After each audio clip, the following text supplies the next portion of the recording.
பாட்டி சுட்ட வடைய திருடின காக்கா கதை உங்களுக்கு தெரியுமா? மறக்காம கமெண்ட் பண்ணுங்க. முன்னொரு காலத்தில் ஒரு அடர்ந்த காட்டுக்கு அருகில் ஒரு சிறிய கிராமம் இருந்தது. அங்கே ஒரு பாட்டி வடை சுட்டு விற்று பிழைப்பு நடத்தி வந்தார். ஒரு நாள் பாட்டி ஒரு மரத்தடியில் அமர்ந்து கமகமவென்று மணக்கும் உளுந்து வடைகளை சுட்டுக் கொண்டிருந்தார்.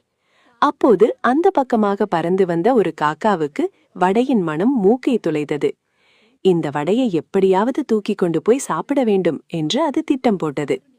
பாட்டி ஒரு நிமிடம் கவனிக்காத நேரத்தில் காக்கா சட்டென்று கீழே இறங்கி ஒரு வடையை கவ்விக்கொண்டு பறந்தது. அருகில் இருந்த ஒரு மரக்கிளையில் போய் அமர்ந்தது. அப்பாடா, இன்னைக்கு ஒரு நல்ல வேட்டை என்று காக்கா ஆசையோடு வடையை சாப்பிட தயாரானது. அப்போது அந்த வழியாக ஒரு தந்திரக்காரன் நரி வந்தது. காக்காவின் வாயில் இருந்த வடையை பார்த்ததும் நரிக்கு எச்சில் ஊறியது. அந்த வடையை எப்படியாவது தான் வாங்க வேண்டும் என்று முடிவு செய்தது.